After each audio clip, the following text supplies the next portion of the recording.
Two. And we are recording with the one and only Roger fucking Williams, author of my favorite book, The Metamorphosis of Prime Intellect. I recently had on Garrett Graff again, and I was very, very sure to tell him that he is my favorite nonfiction author because my favorite book is Metamorphosis of Prime Intellect. My favorite nonfiction book is Raven Rock. But as I was just telling Roger beforehand, yeah, I've always wanted to start a gaming channel just because it's fun. It's, you don't plan it. It's all some of the best conversations you have is when you just kind of end up going in autopilot and you're just kind of clicking and shooting and you're not really paying attention. And you can't always plan those things for podcasts. And I'm finding I'm doing less and less podcasts that are like joking, and it's kind of just all authors now and doctors. You're getting all kinds of awesome guests, man. Yeah, which is great. I'm not complaining, but there's still a huge part of that kind of carefree discussion that I love that I'm not capturing. And it's also, you can't really coordinate people like, hey, will you sit down for 3 hours on my podcast? It's a Tuesday night and they're working, but they all game. So I was like, why don't I just start recording that? And it was originally just called Game Bullshit Laugh because that's what it was. But we were just trying to think of like things you're always hear scream, you're a straight white male. And we were trying to think of like a new term, what could just be like the most toxic masculinity term. And we came up with the petropatriarchy. And it's just the patriarchy crushing the world on the petrodollar. So we changed the name of the gaming channel to Petropatriarchy, and the logo is John Bolton mixed with Colonel Sanders. So it's just Colonel Sanders, but it's John Bolton, and it says Petropatriarchy. There's no purpose to it. There's no logic to it. But that's what I've been doing on the side, and it's been kind of fun. Oh, so that music I was blaring, we were playing that the other night. We got shit-faced and blaring techno, and there's this SWAT game called Ready or Not, and you're supposed to you get the most points by not harming anyone. You want to zip tie everyone, and we just go full cartel hit squad. We execute everybody. I know you. That's how you play these things. Specifically, women and children. We always go for the kids first. That's women and children first, man. Just like on the Titanic or the crack house. Listen, we're gentlemen, and you don't have to like it, but this is what the petropatriarchy is. We get dirty so you can stay clean. But yeah. Aside from that, not a whole lot going on. Mr. Roger Williams, what's up with you, buddy? Well, it's been 28 degrees the last 2 days when I woke up. And down here, of course, everyone gets all head up about that. Went to see my dad yesterday to visit for my birthday. Ended up in an hour-long traffic jam on I-12. Truck caught on fire. Oh, Jesus. On the interstate. There were no exits. We have a section of I-12 that's about 10 miles with no exits. And of course, the damn truck decided to catch on fire right before the final exit where you could get off. Rude. So when I got there was about 3 miles stacked up. And by the time I actually got past the truck, it was all the way back to the next exit at Robert, 10 miles away. So that was yesterday. I didn't know it was your birthday, man. I'm sorry. Happy birthday. Yeah. Well, it's next week. It's the 15th. All right. Well, I rescind that then. Yeah. I was just going up because I got to drive 80 miles to see Dad, and that was our best opportunity to get together. I got you. So hey, otherwise, let me go spit out this piece of gum, because I think only once before I've chewed gum and it destroyed the podcast. You can't listen to it because it's just obnoxious. Roger, tell them where to get Mopey. Yeah, if you would like a paper copy of Tommy's favorite book, like this one, you can get them from Amazon and all the usual sources by just searching for Metamorphosis of Prime Intellect. But I would ask you to go to lulu.com, LULU.com, since they are the primary publisher, and you will pay the same. contracts require them to not undersell the other vendors, but they give me a much larger royalty if you buy straight from Lulu. So on the other hand, if you've got Amazon gift cards or it's just easier and you've got Prime, I don't begrudge that. I still get by far the most of my sales from Amazon just because it's so much easier. Although I will say that Lulu has excellent customer service. I have dealt with them now since the aughts, and I've never had a complaint with them. So that's the spiel about where to get my book. Tommy?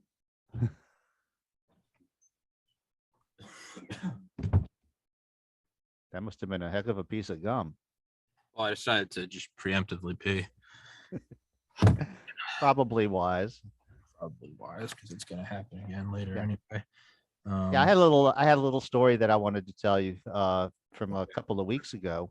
Go for it.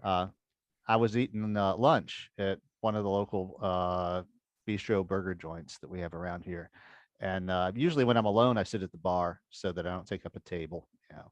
And there was about 3 or 4 other people there, and they were talking about the vaccines and mandates and stuff. And since this is one of the most Republican areas of the most Republican state in the country, I was just keeping quiet. And one of the guys finally looked at me and said, "You've been kind of quiet. What do you think of all this?"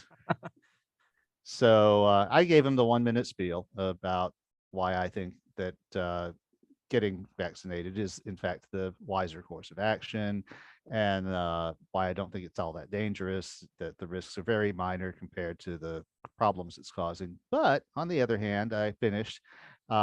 Now that we know where we stand, I know I'm not going to change your mind, and you probably have figured out you're not going to change mind, and the situation is going to persist as it is indefinitely. So we need never speak of this again. And he said, "I can live with that. That's very good." Fuck yeah. And Fuck he yeah. went back. He went back to his meal, and I went back to mine. And presently, he got up and left. And when I finished eating, I called the bartender and asked for my tab, and she said, "Oh, you don't have one. He bought your lunch."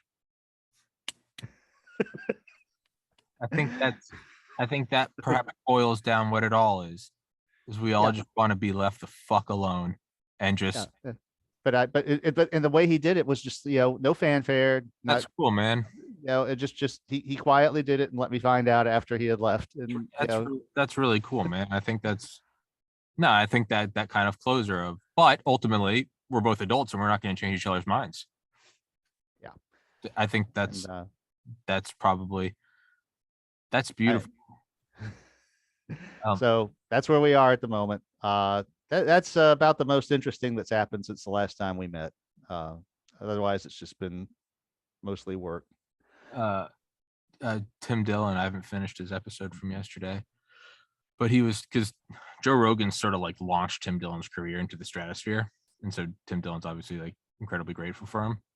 He also just doesn't care about anything.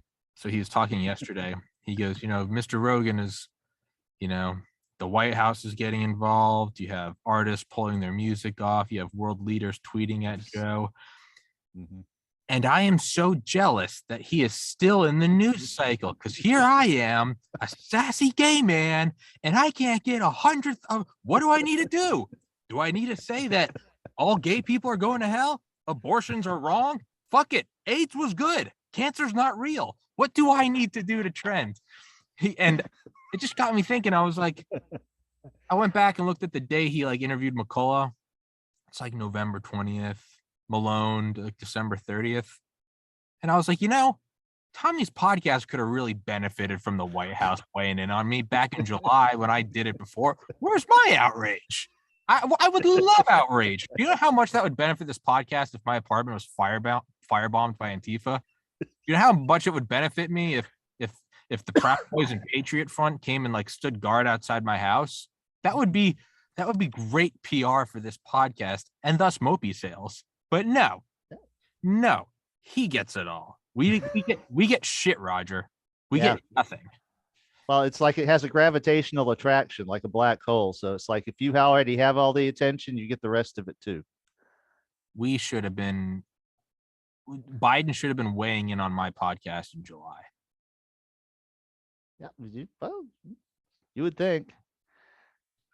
Apparently Rogan has something I don't. Like, I don't know, pretty much the same size podcast. I don't. Well, I think Cat and Shay has maybe 60,000 subscribers, and my traffic to the website has been was yesterday was double what it was on any day before, for 5 or 10 years before he released his his documentary. And that's just a guy with 60K. Now there's another guy whose channel I watch reliably called I Do Cars, and every week he takes an engine. He has a shop where he parts out uh, cars that he's bought on auctions and stuff, and he takes an engine and takes it completely apart to figure out why it's a core, why it died. And some of them have pistons that are in 4 parts and holes in the crankcase and stuff, and some are more subtle. But I just find it really interesting. He just hit 100,000 subscribers, and all he does is aim a camera at himself and take an engine apart every week. It's one of my friends pointed it out. He goes, Tommy, he goes, you're gonna succeed. And I was like, thanks, man. He goes, but what's gonna succeed is this shitty gaming channel. He goes, if the universe has a terrible sense of humor, it does not care about the hard work you've put into 700 episodes. You're gonna do something funny on a video game, and that's what. And people will go, oh yeah, no, he also has a podcast, but no, it's a cruel world. The formal statement of that is the perversity of the universe tends toward a maximum. Yeah, that'll be it. It won't be the interview with the guy that walks on the moon. It won't be the interview with the bioweapons engineer. Not the kid that survived the school shoot. Nope. Or Richard Rhodes. None of them. Critically acclaimed author, still alive. The 27 incredible books. Nope. Who? Yeah. Never heard of him. The guy was personally there for the Castle Bravo shot. Coming on again Thursday, Alderman. Yeah, no, nice. No one will. Yeah, no one will know. The third time he's come. No one will fucking know. Not a soul. Nobody. And you get all of these people like Richard Rhodes and stuff, and they all come on your channel 3-4 times. It's like they get a whiff of Tommy, and then it's like, this is fun. It's lighthearted. It's pleasant. You're fun to banter with. Why do you think I've been here all these dozens of times? It's nice way to spend a couple hours. It's a blast, and be sure that none of this will ever succeed in any meaningful way. What will succeed? It will succeed indirectly. Something else will happen, and I'll be like, oh no, he also has a podcast. Yeah. And you know what? Fuck it, we'll take it. What I keep looking at is it being like Philip K. Dick. He writes for 40 years. He goes through periods of his life when he's literally buying dog food to eat for himself. And, finally Ridley Scott buys the rights to Blade Runner, and they're making it with all these fantastic special effects. It's this artistic vision that's never been seen before. He's looking at the dailies and the spot tests of the it wasn't CGI, it was practical special effects in 1981. But it's like he reached into my mind and realized my vision on film, and then halfway through the production, he dies. Yeah, no, has a heart attack. Boom.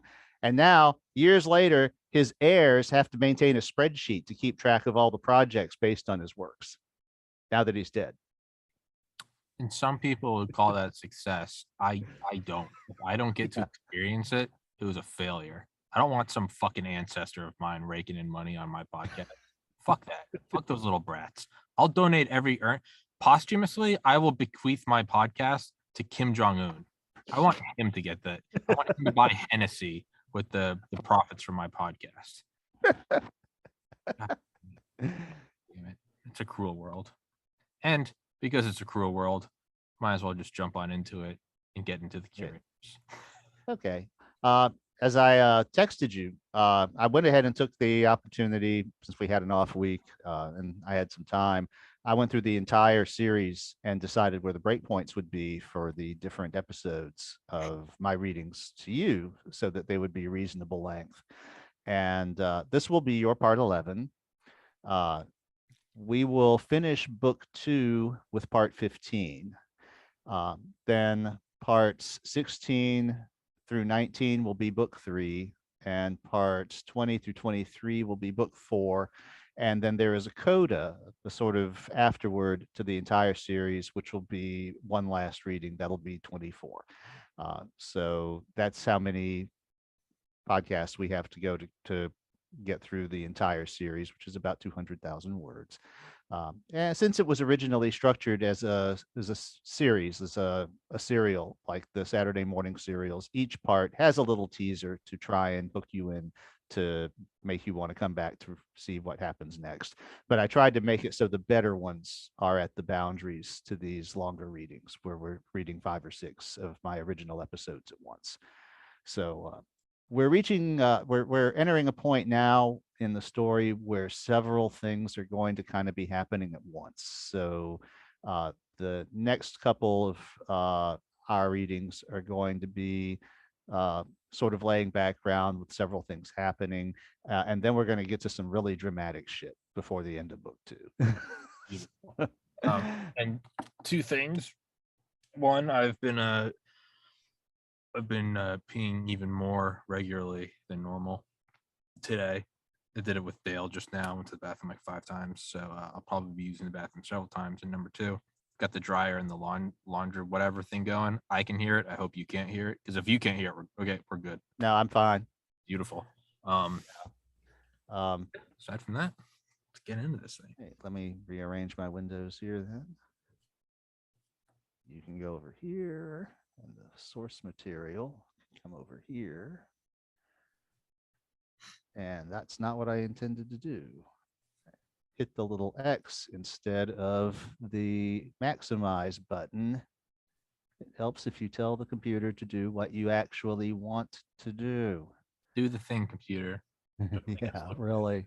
Don't make us fucking look bad. You're making us look bad is what you're doing. I know. That's computers for you. Okay. I was gonna fill the dead air. We broke the 10 terabyte mark on the podcast. I knew I should have invested stock in hard drive companies. You probably should have, man. Broke the 10 terabyte mark, so that's okay. And we'll recall that the last thing that happened on our last reading is that Jay and Emma came back from their exile, elevating the Prometheans and giving them the full drive to straighten out Earth's government, because Earth had stagnated and was being run in a very selfish fashion by a few oligarchs who just wanted to keep the status quo and didn't really care about anything else. So they kind of fixed that with some big dick energy, as you pointed out. So anyway, here we are. This is Curators 2 book, Curators book 2, part 7. And it begins 25 years later. So we have a time jump. Quentin carefully followed the directions for approach to CI 1048575, whose multiracial residents had nicknamed it 19 bits for its curator's index as represented in binary. 19 bits was one of the busier spaceports in the galaxy, as the home of 3 separate independent and competing Promethean Fold-style drive shops. Although the implausible alibi was unique among Fold ships, Quentin didn't bother trying to conceal it when he landed. Landable Fold ships now came in a dizzying variety of shapes and construction techniques, and being so small, the alibi was usually taken for an in-system supergravity transport at a casual glance. Each of the drive yards was a sprawling complex of low-rise nanite structures. Dirty processes were done in the buildings toward the back, and clean ones up front, closer to the trade area, where travelers gathered to haggle over purchase opportunities. About once every 3 months, each yard produced a drive, which was demonstrated on a stand in the trade building for potential buyers to test and inspect. Promethean drives were handcrafted from modules that could be made from nanite-made and relatively low-tech non-nanite source materials, and the modules could be tested and rejected if necessary before being permanently installed on a new drive. They were larger than human drives by about an order of magnitude, but far easier to make, not requiring the kind of planetary effort mankind had needed to put into manufacturing infrastructure. With the Promethean instructions in hand, any group of a few hundred individuals that cared to put in a modest effort could set up a shop to build them. And while they weren't equal to human drives, they were much smaller and performed much better than traditional nanite-based drives. They could produce supergravity to land and were practical for a shipyard to handle in a planetary gravity field. And they held a better level of calibration for accurately making longer range folds. There were now dozens of fold shops across the galaxy making them. They were still inferior to human drives, which are coveted by those races that wanted to make the longest journeys with a minimum of hops. But human drives were also much more rare and expensive. Unlike human drives, most Promethean drives were made by aliens who had never been anywhere near Prometheus or ever met a Promethean. The Hyacinth Consortium, which had formed to use human techniques to make supergravity drives for refitting nanite-based ships, ceased operation and basically gave the whole operation and the planet it was based on to the humans, who were refitting those facilities to make more fold drives. If you wanted a human-built fold drive, you had to create an account with the Bank of Earth and seed it with credits traded for valuables like refined raw materials. Humans had depleted many of Earth's mineral resources in the era of explosive technological growth. We had also developed a taste for exotic foodstuffs, liquors, and other commodities which were made elsewhere in the galaxy. If you wanted a Promethean drive and didn't have the instructions or want to put in the effort to make it yourself, you showed up at a world with a drive shop with barter to trade. The bidding was fierce, but tended to slow down that rather small fraction of what you would need to get a human-made drive. With 3 drive shops, 19 bits offered multiple opportunities for a bidder to succeed. It was typical for a buyer's representative to spend years before winning an auction, and rather than wait around, most drive traders traveled the circuit with their own landable fold ships to maximize their short-term chances of snagging a drive, which they would then market at point profits to buyers who didn't feel like dealing with the circus at the source. Quentin bought into the auction for genuine Earth currency, although he had no intention of really buying a drive. He would make a few bids to establish his reason for being there, but he had been instructed not to win. Quentin had also had a recorder in his pocket, human made, since our technology was still much better at that than his other sponsors, the witnesses. 2 rounds in, he heard what he had been waiting for. 10 skilled workers, the feathered alien said, and the monitor screens, human built, Quentin noted, showed 10 aliens of different races. All have worked at a drive manufactory for at least a 3 year, all young and in good health, all sworn to 3 years of service in exchange for a boon to family or community. This was accepted as the new high bid. Quentin watched things progress until he realized the slaver was very likely to win the bidding. Against his instructions, he stepped in, bidding about a fifth of the price of a brand new Earth drive. The slaver was the only one to challenge him, upping the bid to 12 workers, and she dropped out after Quentin went up another 20%. And thus Quentin of Earth found himself the owner of a spiffy new Promethean multiplex folds drive. After the auction, Quentin found the slave trader and made her an offer to trade the drive for all the slaves that she had brought with her, which turned out to be 16. Then he crammed them into the implausible alibi and made the fortunately short trip to the witness's world, where he knew he would have a lot of explaining to do. The days when Quentin would have had to conceal his approach to Earth were done now that there was a single world government which recognized Emma and me as its royal couple. Still, we had made a chamber in our underground lair big enough to receive the alibi so it could arrive without startling our Tilingua visitors, our neighbors, most of whom still didn't know just who we are. Quentin emerged from the ship as excited as we had ever seen him in years. You were fucking right, he said, holding up the recorder. You have to see this. Our implants made it possible for us to review the recording wirelessly in seconds. That's appalling, Emma said. Neither we nor the Prometheans ever intended anything like that. And where did you take them? To the witnesses. They were a bit annoyed, but they know I'm young and they have forgiven me.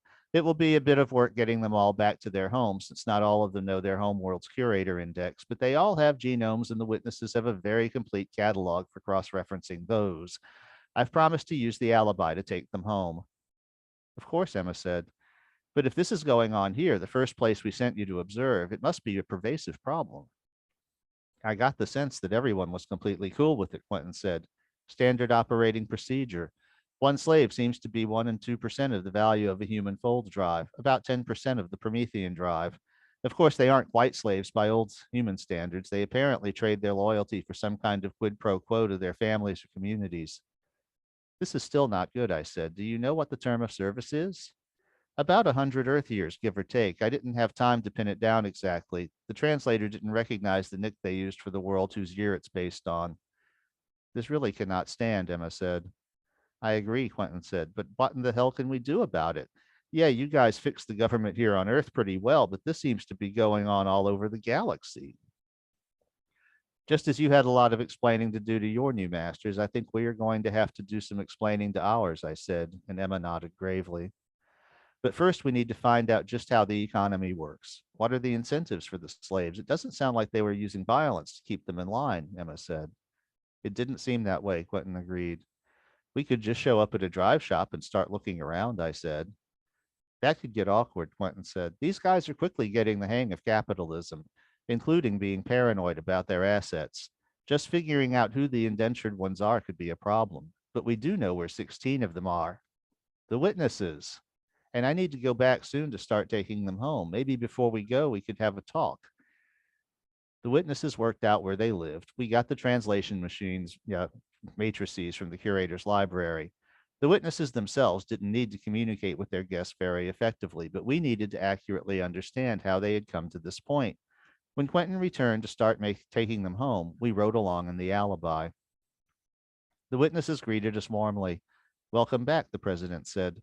We can't really complain about Quentin spending the money since you put it up, but it was a bit of surprise to have the new guests. Well, I knew Emma and Jay wouldn't put them up in Terlingua, and I don't think we want this to go public in human space quite yet. All of the workers had had the longevity boost, so they were unlikely to die during their service, but they were all also fairly young, and none of them had reproduced.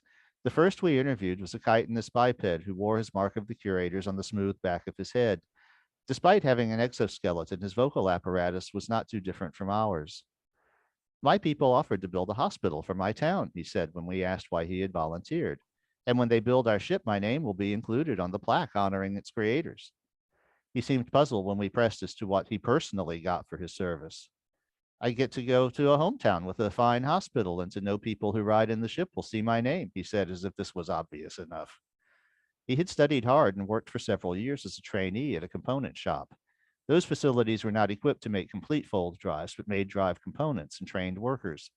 Their workers tended to work for a few years for experience to enhance their value on the market to the fully equipped drive shops. Our third interview was with a naked male with nearly white skin and primate-like facial features, but much snoutier than humans. He turned out not to know his world of origin. These witness people are figuring it out, he said. If you don't know where home is, how would you have expected to get back there after your term? I probably wouldn't have bothered, but the trader keeps our origin information on record just in case. The shop is supposed to take us anywhere in the galaxy we want to go when our term is up. After all, they do make fold drives, so they have to keep a ship around for testing. You really think they would do that? Just let you go and take you home? He made a gesture which our implants recognized as his species version of a shrug. Why not? Our 10th interview was with a mammalian female who was almost as conversant on fold theory as Emma. As we talked in her native tongue, Emma realized something important. If they had taken you on, how would you work with them? You couldn't possibly be of use to them speaking common, doing theoretical work at this level. Oh, no, she said. Anyone who expects to work in an off-world drive shop learns the special language of drive manufacture. It's much harder to learn, but more useful than Galactic Common, since it's the language of those who invented the modern fold drive. Can you speak it for us? We were expecting Promethean and were stunned when she said, This is the language of the humans of Earth, in accented but perfectly clear English.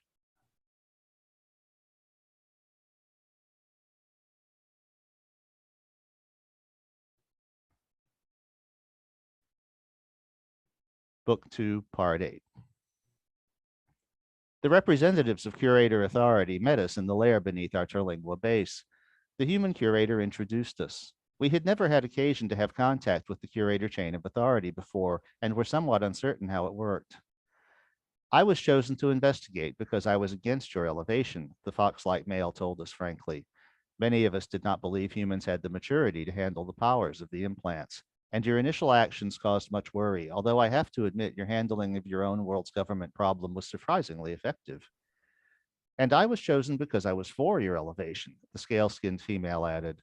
The fact that you discovered the fold yourselves argued that we had miscalculated when we decided not to curate you, and your handling of the raiders and civilians was brilliant.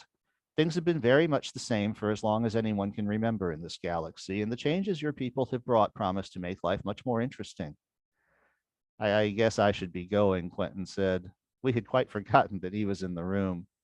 On the contrary, the fox-like male said, you are now of the witnesses, and even though you are young, they will probably find your report on this informative. We have worked for many aeons with the witnesses, and since they have elevated you, you have every right to participate today. It is not unheard of for curators to recruit helpers who are not of our kind, and we value your assistance. He turned to us. Now tell us of your complaint. So we told him about the use of apparent slaves as currency in the auctions, about the long terms of service, and that the whole thing reminded us of some of the worst aspects of our own history. We have heard other reports, the scaly female said. Right now, there are only about 50 fold drive shops in the galaxy, and so our information is sparse. It is laudable that you recognize that your own history should not be repeated. But this may not be the same thing, the male said. Have you considered now how individuals become slaves and exactly why it is a bad thing to be a slave? Emma and I went slack-jawed at this, and it was Quentin who replied, if you're a slave, your labor is being stolen. You can't choose a different path to make a better future for yourself. That is true, but that assumes there is a better path to choose. He looked at me. Jay, you said your first idea was to visit a drive shop and ask around, did you not? Yes. Then, if my colleague agrees, that will be my suggestion. Be frank about your concerns and do not worry that they will be offended. You have accomplished much, but you still have a lot to learn about how non human civilizations work. He looked at his companion and she nodded. If you are not satisfied with your direct investigation, let us know and we will make another determination. Sir, should I go with them? Quentin asked. By all means. You are part of this, and we will probably be working with you for a long time. And with that, they disappeared. I'm not sure I understand what just happened, Quentin said. The human curator was smiling, though. I think I do, he said, and I think you need to go back to 19 bits. So we went to 19 bits with Quentin and the implausible alibi, not as witnesses, not as curators, and not even as the royal couple, but we were most definitely humans from Earth. We'd like to speak with the person who runs your facility, we said politely at the entrance, expecting the usual runaround, but we were surprised when minutes later a 19-bit native came to meet us. The natives of 19 bits have a kind of body covering we had not seen before, which our implants suggested we called pointils. They were apparently an intermediate form between a feather and a scale that resembled a short porcupine quill, and each pointil was in a different color, creating a dramatic rainbow effect as he moved. We all agreed later that sex must be a really interesting affair for them. Visitors from Earth, he bellowed. This is an honor. What can we do for the new inventors of Fold's technology? We allowed as to how we were kind of curious as how they were going about their craft, since they seemed to be having some success. This made him flash a wicked grin, which our implants recognized as a friendly smile. He motioned for us to follow him into the facility. It's been a challenge, he said as we made our way to his office. The Prometheans don't use nanites, and so their instructions were much more difficult to follow than they needed to be. It was the natives of CI 174114 who borrowed some of the Prometheans' tools and developed nanite-based equivalents. It's their instructions that everyone now follows, but just getting a set of directions is still the first bottleneck in building a shop. They're 6,000 pages long, and only machines that can efficiently copy them are made by humans. Here on 19 bits, the three-fold shops share a master set. How do nanites make things easier? Aren't the nanites the problems with traditional drives? Nanites are a problem when you make the drive out of nanites, but there are a lot of things nanites can get you cheaply that are really hard for the Prometheans. Standard weights, gauge blocks, some testing machines, all much simpler. That said, we still have to grind our own lenses for the lithographic optical assemblies, and that's a highly skilled labor. Many things like that can only be done the Promethean way. We were wondering about skilled labor too, I said carefully. It's another bottleneck. Most people want nothing to do with the rigors of drive manufacture, but it's a big galaxy and we use brokers and labor traders to find people who have the aptitude and the desire to do it. How do your brokers find them and how do you compensate them? The manager looked at us. Let's have a drink, he said. We all took small snifters and he poured us a local concoction that reminded me of a pretty good brandy. I recognize your friend here who isn't saying much, he said. He bought our last drive, then turned around and traded it to one of our labor brokers for all the workers he had brought. Seemed odd at the time, but then now I realize you're human. We all sipped. None of our workers is what you would call a slave. They all worked hard just to vie for the privilege of being considered for service at a fold shop. There's nothing in all the galaxy that carries the prestige of making one of these drives. There's nothing as lasting or as important. I myself work under an agreement you might consider a form of indentured servitude, and I do so gladly. There's nothing more worth doing in all the galaxy, at least for those of us who aren't human. Who gets the profits from your drive sales? Right now, almost everything is plowed into more development and research. We've learned that from your people. There are always improvements to be made. But after a good sale, we distribute bonuses. We have feasts. Some of our people have hobbies which are unheard of elsewhere, such as racing flyers or building intricate models, and their bonuses make it possible for them to acquire materials. But who actually owns the shop? He smiled. Such a human question. We all own it. Your people have apparently experimented on occasion with the idea of workers owning their production facility, but for us, it's the only way we would consider operating.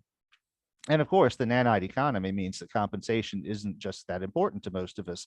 We're guaranteed the means to live just by the fact that we're alive. The most important compensation most of us receive is our name engraved on the little plaque that's embedded on each drive. And those signatures are all the same size, the junior apprentice raw glass wrangler being the same size as mine. Then why is the term of service so long? Quentin asked. Why should it be short? We get nobody who really knows very much about what we do. We have to train them ourselves to do everything. And we make a point of training everybody to do everything. The glass wrangler will progress to grinding lenses, to doing the actual lithography, to quality assurance, to module assembly. One day he will be flying the test ship. As we get new workers to fill in for those jobs she abandons, one day she will be qualified to start her own shop. That takes a while, though. And what if she gets tired of it? That hardly happens, but if it did, as it does infrequently, we would send her home. We have no need for a worker who doesn't love the work. Would it be possible for us to speak to a few of your people to get a sense of this? Of course. When I look at the precision you must maintain to make human fold drives, it just makes me crazy. How can you do it? Where we have hundreds of people, you must have tens of thousands. And correct me if I'm wrong, but isn't part of the answer something along the lines of let him who will not work starve? Yes, Quentin said. I am open to any criticism, but I fail to see how anything we are doing here is worse than that. He got up and picked a book off a shelf that appeared to be mostly hold technical manuals. Your civilization is one of the great accomplishments of galactic history, but it was built on slavery. Your Greeks and Romans, their great civilizations couldn't have existed without slave labor. Your United States would not have formed and invented manufacturing without an agreement that slave labor was acceptable. Same for the Germans who invented your jet engine and extra atmospheric rocket. One could make a strong case that your entire civilization is built on coerced service because to this day you don't permit the nanite economy to exist on Earth, and if you can't find a paying job, you have no home or means to feed yourself. He handed Emma the book. It was printed on Galactic Common, entitled A History of the Humans of Earth. Where did you get this? Emma asked. It was written by one of the exiles of Seville. I had to trade 2 skilled apprentices to one of the other shops to get it. As I mentioned before, the only machines that can copy a book efficiently are also made by humans and rather rare away from Earth. If we promise to return with 5 more copies for you, could we borrow this for a day? Emma asked. Of course, that would be a considerable boon. We'll be back.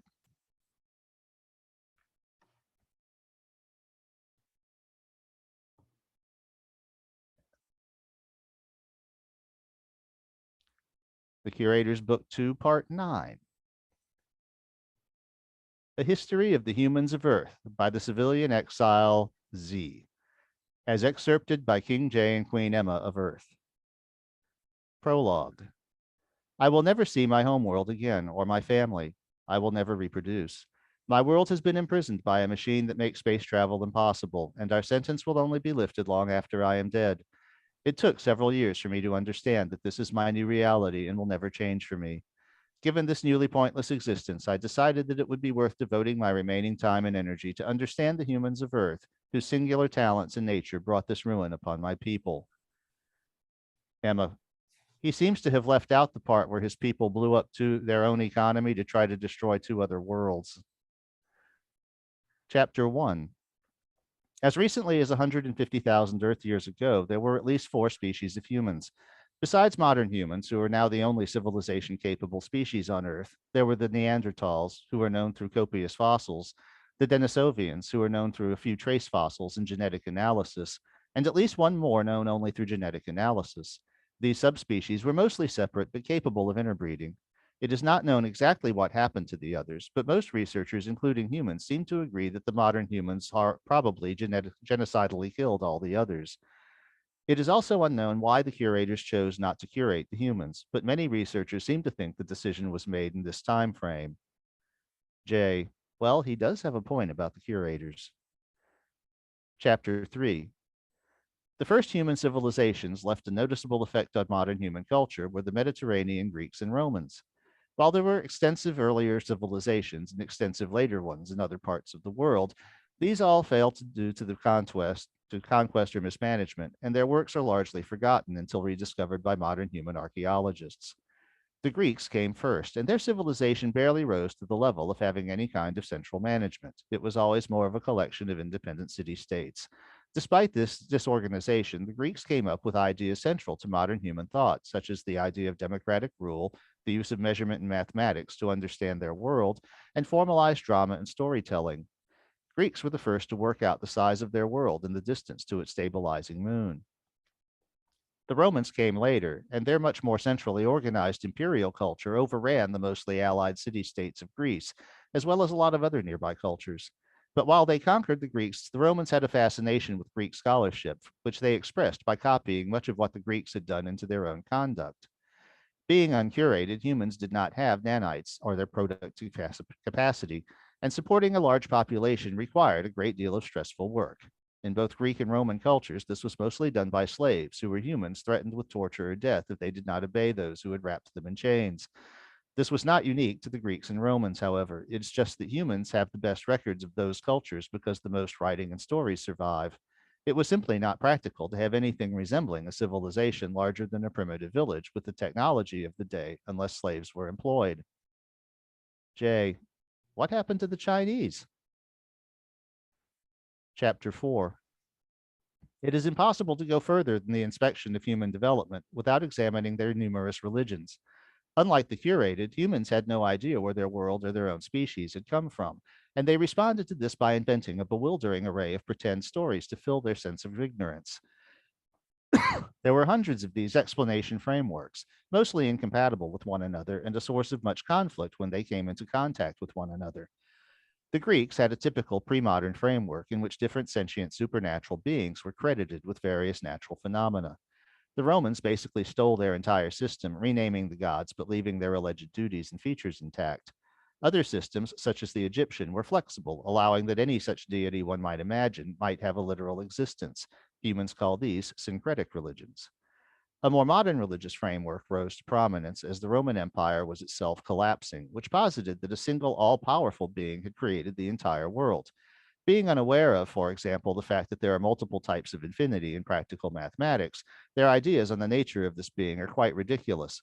But many humans to this day continue to believe the stories and practice the rituals they suggest. Religion remains a prominent feature of human thought and expression, despite their contact and participation in galactic civilization. Chapter 6. It is difficult to overstate the extent to which human technology, lacking curation, has been driven by murder. The great ages of prehistory, stone, bronze, and iron, are defined by their tools of murder. As the survivors of the great European plagues began to rebuild, those methods would proliferate much more quickly.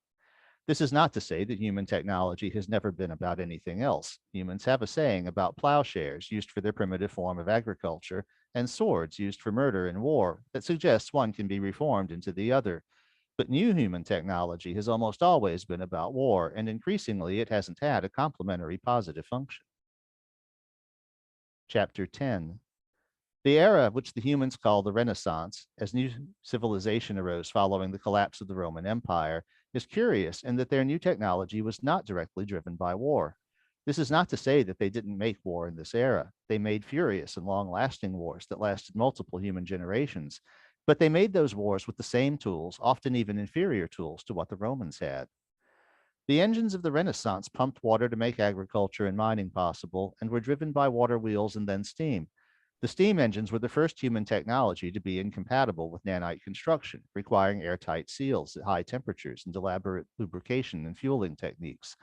Of course, with nanites, such machines are unnecessary for other reasons. This is our first point of evidence that the curators might have made a mistake in not curating the humans.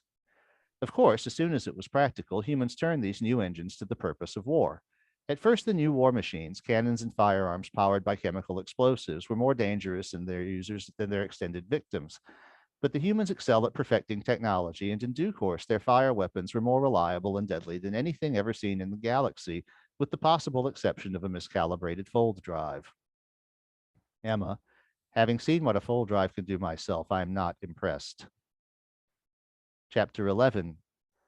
Humans' own self-histories tend to lurch from war to war and from battle to battle without much context for the underlying reasons that these conflicts occurred.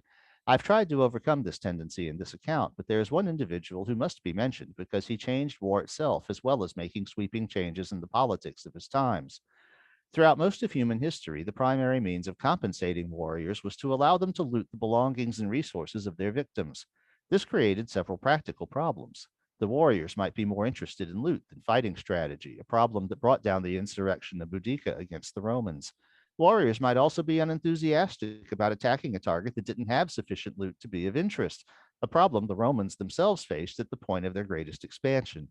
And the civilians of a land that had been subject to this looting might not be the most enthusiastic citizens of their new ruling empire. This all changed with the ascendance of the French leader Napoleon.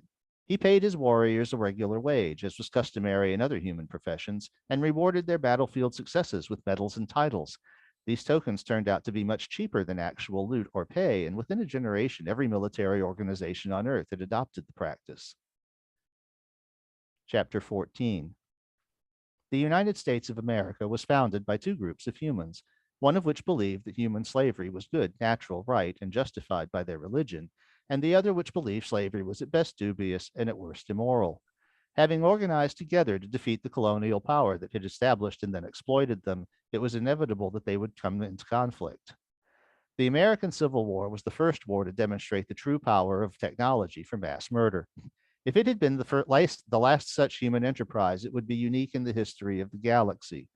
Other human wars had claimed more victims and gone on much longer, but none had ever claimed more victims in such short period of time, often because of the base stupidity of leaders who did not realize what they were asking their soldiers to do against tools of war they had never seen. The American Civil War inspired a frenzy of inventiveness, which had only been glimpsed in the inventions of modern manufacturing during America's War of Independence against their colonial power. Because it was so short, the war did not see many of its new inventions find practical use, but that would change. Chapter 16. It is hard to think of any single fact about human history more telling than that they have had two world wars, unless it is the fact that they can't even explain why the First World War started. There was apparently an assassination of a minor aristocrat, and after a fallout of agreements and treaty terms, a few months later, men who had been baking bread and tending smelters found themselves in trenches trying to drill holes in one another at a distance with the most advanced distance killing machines the galaxy had ever seen. The event humans call World War I introduced submarines, aircraft, and incredibly fast automatic guns into the formula of war. All of these machines involved forces, temperatures, and chemical gradients that nanite technology could not withstand. World War I introduced portable armored fortifications, aptly called tanks. And at the end of the war, over 15 million humans were dead and fighting, and at least another 20 million because the war had destroyed their relatively crude infrastructure of survival. Chapter 17. After a world war, what is there to say about a second world war? At least this time they knew who started the hostilities. Two powers on opposite sides of the world determined for different reasons to become hegemonic rulers. Had they succeeded, as in the American Civil War, it seems inevitable that these two powers would have turned on one another. As it was, two powers that defeated the would be hegemons turned on each other for entirely different reasons after the war. By the time of World War II, Earth's industries were mostly being run by hydrocarbon fuels burned to drive heat engines. These industries are vast and dangerous, but they are also universally seen as necessary. Tens of thousands of ships, each the size of a substantial town, plied the seas of Earth. Thousands of primitive aircraft plied the skies, dropping explosives on inhabited cities. The art of destroying inhabited cities would be honed to a craft in World War II, starting with the use of firebombs and culminating in the development of the nuclear weapon, a device releasing the energy of strong force attraction, the atomic nucleus. It was not possible to channel such energy as it was released as an open explosion. The temperatures and pressures created by such a device are beyond the capacity of any defense made of mere matter to resist. It is worth noting that the industries created to create nuclear weapons are staggering in their extent. One can perhaps understand the scale of the industries that processed oil and coal to create the vast amounts of controlled energy which human civilization of that age required. But the enterprise they called the Manhattan Project was only ever intended to destroy human cities. and post-war attempts to make the whole technology more acceptable largely failed due to the expense and poisonous effluents created. Emma, also, I used one of those nukes to save a world they were trying to destroy with full drive, so is it okay to say fuck that guy in the commentary?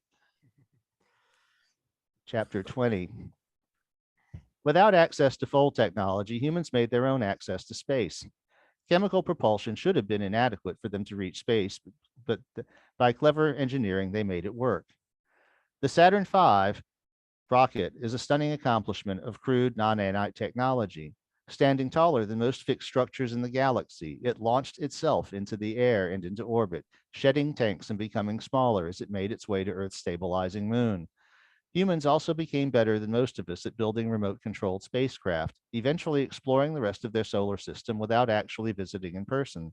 And when humans began to develop their fold drive, their theorists understood the risk of folding a planet into its sun, and they put their first experiments on remote-controlled spacecraft so that if they guessed wrong about the unknowable field constants, the planet that got folded into their sun at least wouldn't be their home world. Emma, if by better than most of us, you mean better than any of us? It was my people who had the misfortune to detect the humans' crude fold experiments. We did not understand just how sophisticated their attempts were since we had never met an uncurated race. Emma, sour grapes much? We, of course, gave them the constant so they wouldn't have to take any stupid risks. Emma, we had already done the initial experiments. They saved us maybe 2 months. For this, we have been thanked by being exiled. Emma, all right, enough of this bilge. I can't believe you're going to give them 5 more copies of this, she said. We made a promise, and like it or not, this is how the rest of the galaxy is going to see us. Suppressing it is not going to work. If we've learned anything from our own history, we should know that. Chapter 19, you know. She threw the book at me. We can't let this be our record. I do have another idea, I said, and I smiled mischievously.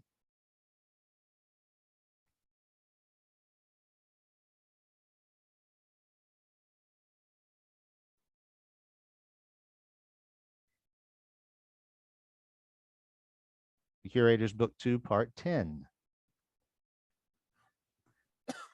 Before we returned to 19 bits, I took the history of the humans of Earth to a 24-hour copy shop and ordered 5 copies. It was spiral bound, but the clerk looked at it quizzically. Where did you get this? He asked. I don't think metal spirals have been used in forever, and the dimensions are all weird. Can you just take it apart and put it back together? Sure, this should just bend like that. He unwound the spiral. Just put the copies on the closest standard size you have for both the paper and the binding, I said. He flipped through the pages, which were printed in Galactic Common, and he said, wait a minute, was this printed by an alien? Sure was, I said, and I let him scan my payment chip. An hour later, we were ready to leave, and we found Quentin and headed back to the implausible alibi. The drive ship foreman looked at the stack appreciatively. It would take our best machines a month to make these copies, he said, and in much poorer quality. So did you read it? Oh, yes, we all said. He gave us the grinny smile again. And you copied it for me anyway? We wanted to know what was being written about us, and the deal's a deal. Well, we don't get much hard information out here about your people, but he obviously has a bias against you over his entire exile situation, even though you only built and didn't emplace the fold inhibitor. We're glad you see that, I said, but we had another proposition that might be more useful to everyone. You said that the Promethean instructions were the bottleneck of getting more drive shops set up. Yes, a group of sufficiently talented individuals can spin up a shop on just about any indexed world, but they're much too long and detailed to transmit via the microfold, and making a copy takes even our best automated machinery several months. And copies of copies quickly get illegible, so there are really only a few worlds in the business of making new ones. You said your shop share a reference set. Could we see it? Of course, I can't let you take it off world, though, like the history guide, since it's too important and it's a shared resource. Naturally. It turned out to be at one of the other drive shops, and our host had to vouch for us so we could get in. The instructions were stored flat in 20 volumes, each of which was about 10 centimeters thick. 6,000 pages. We really don't need them very often now that we're producing, but when you're setting up a shop for the first time, especially with inexperienced personnel, you need every one of them. And once in a while, something goes wrong and we need to refer back to them. They're very detailed. How many drive shops need to be set up out there? Well, there are over a million indexed worlds and at least 3 million registered capital fold ships, all of which are now obsolete until we can retrofit them. And of course, this technology makes much smaller and more numerous ships practical. So I would imagine most worlds would want to shop if they could get one. There could ultimately be a market for tens of millions of drives. If there were more sources, the bidding wouldn't be so fierce and they would be a lot more accessible. We have much faster ways to copy books than the photocopy method we used for your history. If we want to make a really large number of copies, we have big presses that can make a million copies in a matter of days. Would you allow us to photograph all the pages of your reference so that we can print a copy for each of your shops and then for every indexed world? How would you ever do that? I held up my cell phone. With this, the feature here is the lens of a camera. But how would you store all the information? Oh, this device can easily do that. It has a memory store capable of holding hundreds of billions of bits of data. Incredible. Then how would you clean up and re-register the pages? We've had software to do that automatically for a long time. Well, our colleagues would have to agree, but I see no reason why they wouldn't. This is an extraordinarily generous offer. Why are you making it? Because we'd rather be known for something more constructive than that silly history, Emma said. The instructions were bound so that the volumes could be taken apart to use subsections for on-site reference. Instead of using the cell phone, we went back to Earth and got a dedicated camera and a copy stand so that we wouldn't have to clean up a lot of distortions. Then Quentin, Emma, and I spent a week and a half methodically photographing all the pages. Back on Earth, Emma and I donned our royal couple costumes and appeared before the ruling council of Earth. I explained the situation. So with our help, the Prometheans figured out how to build a lower quality but much cheaper landing capable fold drive. The natives of CI 174114 figured out how to make it even more easily with their common nanite-based tools. And now that information sits locked in storage rooms like medieval manuscripts that have to be laboriously copied, and a million worlds expect to wait tens of thousands of years before they get their chance to see them. With a much more modest effort than those races put out, we can make their instructions available to every world in the galaxy in a single generation. And what is our motivation? Someone shouted. Very little is known about Earth out in the galaxy. We are widely known for making an impossibly compact fold drive that nobody else can duplicate and that very few in the galaxy have ever actually seen in action. We're known for having prevailed in 2 interstellar wars, which is 2 more than anyone has seen in aeons. We're known for creating the device which was used to exile the civilians, a device nobody even knew was possible. And a history of Earth written by a civilian who was cut off from his homeworld by the exile is edited to make us seem warlike, vindictive, and selfish. Across much of the galaxy, we are known only to be mysterious and frightening.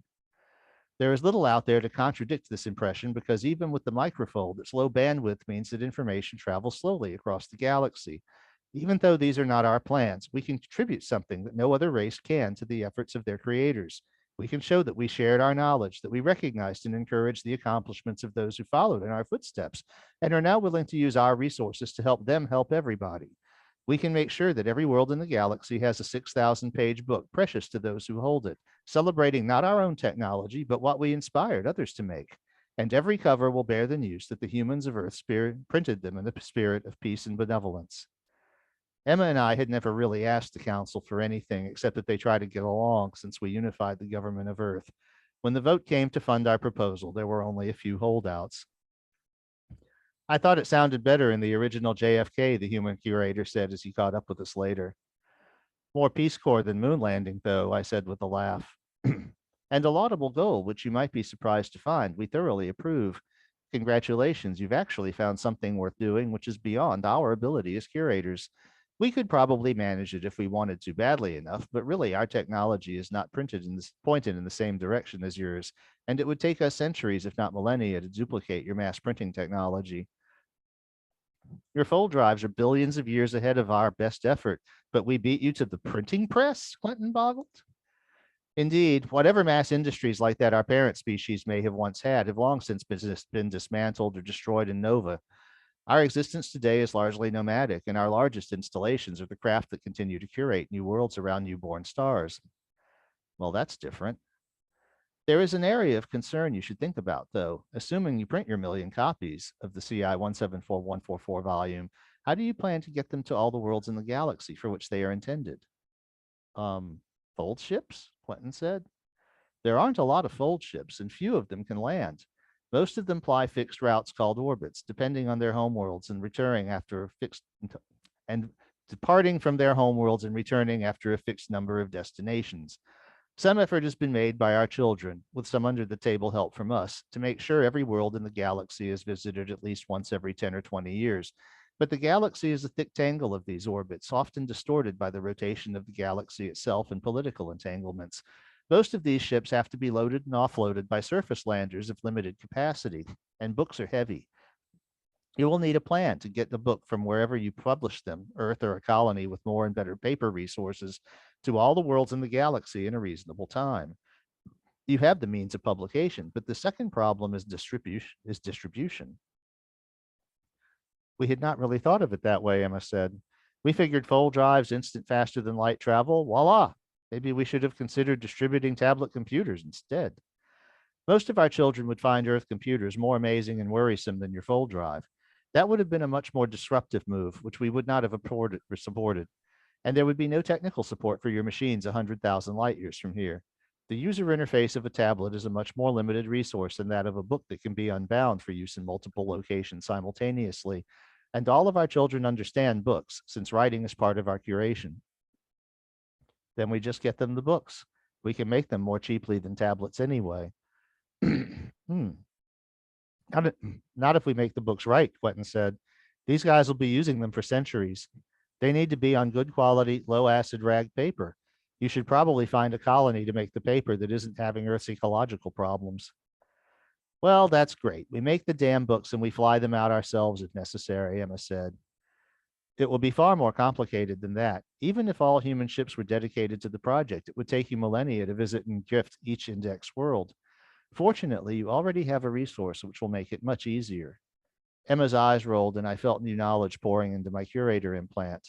The superintelligence of our implants will make it practical, if not simple, to find an optimal solution to this problem. The traveling salesman, Quentin said, given a swarm of destinations, find the shortest path to visit all of them, and you guys can solve it over the scale of the galaxy?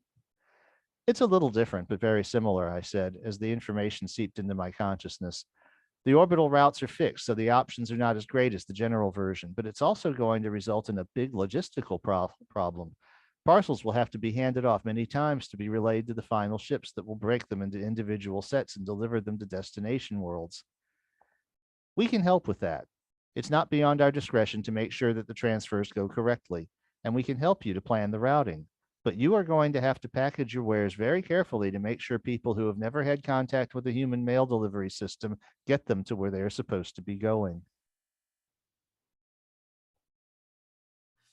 Roger, let me use the restroom. Okay. You can keep reading or give them some factoids. Well, the next bit of story switches to a little slightly different thread. So this is a good point for Tommy to take his break. We have one more of my Reddit episodes to read as part of this reading, and that will be TPC Curators reading number 11.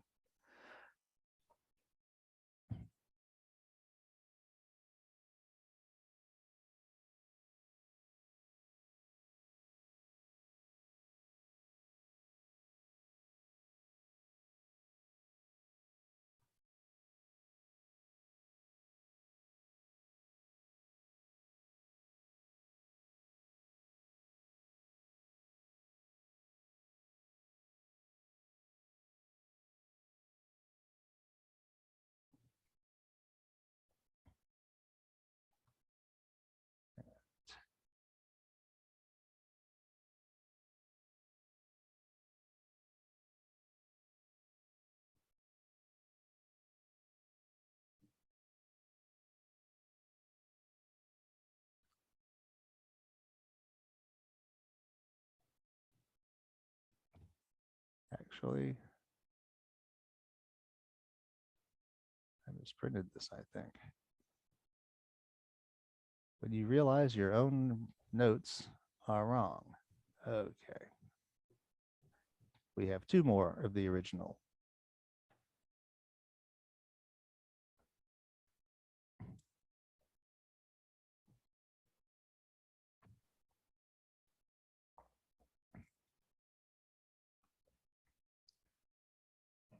Nothing like dead air.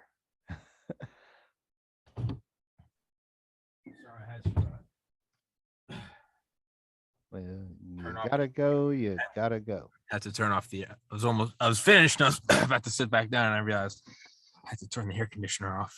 It is so cold. All right. Sorry. All right. So yeah, we have 2 more of my original episodes as part of this reading. You're good. So, all right. So here we have book 2, part 11. We met the gaggle in the warehouse full of rolls of paper. The aliens gasped when they realized the scale of the place. The rolls were stacked on pallets, each roll about 2 meters wide and 2 meters in diameter. The warehouse was over 100,000 square meters, and it was full. Emma and I were in our king and queen outfits to give the official tour. Welcome to Earth, Emma said, and specifically to the Punjabi Print Works, where we are printing the galactic edition of the Promethean Fold Drive Construction Guide. There were about 20 aliens in the group, most of them journalists. This is a lot of paper, one of them said. Actually, this warehouse only holds enough paper to print about 1 of the 20 volumes in our full print run. We're continually resupplying from the human colony of Sao Paulo, and it will take about 40 trips with one of our largest fold ships to supply the entire print run. We motioned to follow and led them through double doors to the print works. It was a loud environment, so I motioned for everyone to put the headphones we had provided on, customized in advance for those whose head might not be human in geometry. Can everyone hear and understand me? Emma asked. Being curators, we didn't actually need the prop microphones we were wearing, but we didn't want to show off too much. Everyone made the gesture equivalent to nodding for their species, and Emma pointed out one of the presses, which was being loaded with 1 roll of paper while another spun out. This is one printing press. It's printing an 8-page section of the manual. This one here, in fact. A check copy was posted on the side of the press. It will use up one of these rolls of paper every 6 minutes. So that it does not sit idle, the lift truck operator replaces 1 roll and threads it while the other is being consumed. The machine switches over on its own when the live roll is exhausted. While we watched, the forklift operator threaded the roll he had just delivered, and sure enough, when the live roll spun out, that one started spinning up. The forklift operator took the empty core with him as he drove off. This facility has 20 of these presses. They're complicated machines that need a lot of maintenance, so we generally have 15 going at any given time. We have 8 lift truck drivers to keep them supplied with paper and an automated ink supply fed from tanks on the roof. These are rotary presses, which roll across the paper to deposit ink from etched type blocks, which have to be curved to the radius of the print drum. We walked on under the ribbons of paper flying overhead, moving much faster than the eye could follow. Above us, the ink that was just printed is drying before the pages are folded, Emma said. A little later, the ribbon of paper was swallowed by another machine, which spat out a neat succession of folded and bound pamphlets, which were automatically stacked onto a pallet. Here, the paper has been folded into sections we call signatures, which will be stored until we have enough of them to print a complete volume. We passed into an even larger warehouse where pallets of signatures were staged as far in both directions as the eye could see. This warehouse is 10 times the size of the paper roll warehouse, nearly 1 million square meters, Emma said. In order to get to the bindery, we have called an electric bus because it's nearly 4 kilometers from here. Any questions?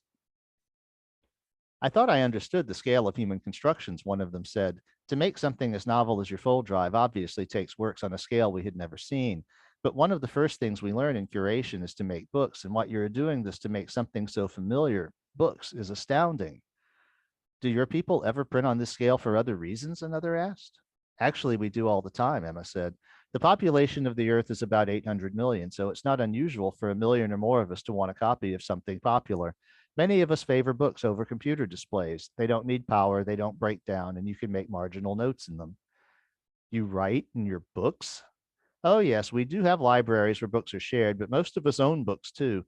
It's why we invented printing on this scale. We reached the bindery where the signatures were being staged for assembly into complete copies of Volume 3. This machine gathers the signatures, aligns them, and prepares them for the binder. Normally, this step would also involve gluing the pages together, but your guides need to be separable so you can take sections to different parts of a fold shop. So here they are pressed together and trimmed. This machine was enclosed, but made impressive chopping noises. What emerged were neat stacks of paper that had been trimmed of their folded edges and punched for loose binding. These passed a short distance into another machine where they emerged with covers and screw stud binders holding them together. And here is the finished product. We have only one binding line specialized for this run, and as you can see, it produces about 1 book per second.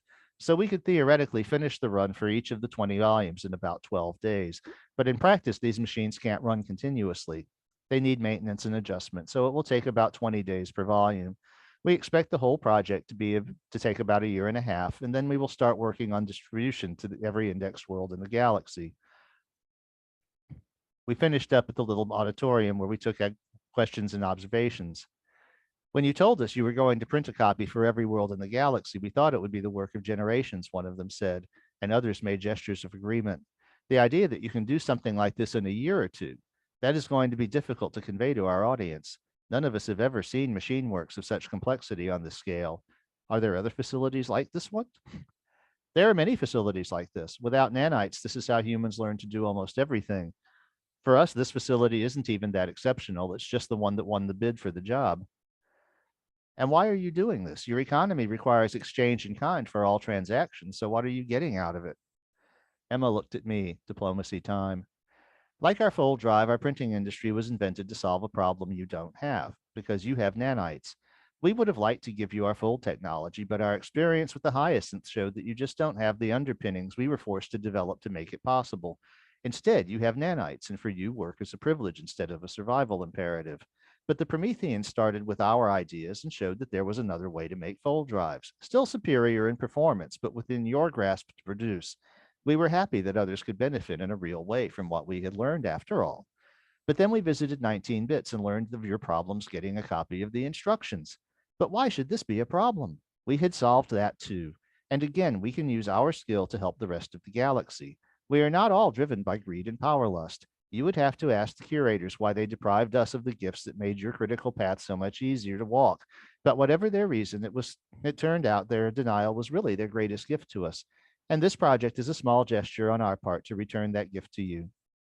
The journalist returned on the electric bus and Quentin stayed with us. After they were gone, he said, "You know, if you weren't already king of Earth, I'd suggest you might run for president. Just be careful about visiting Dallas, okay?" JFK wasn't bulletproof, Emma said. Emma took Quentin's hand and we folded back to the implausible alibi and took the ship back to Terlingua. The printing operation was well in hand, but we only had a year or so to figure out exactly how to get our gifts to the worlds for which they were intended. It's a great line.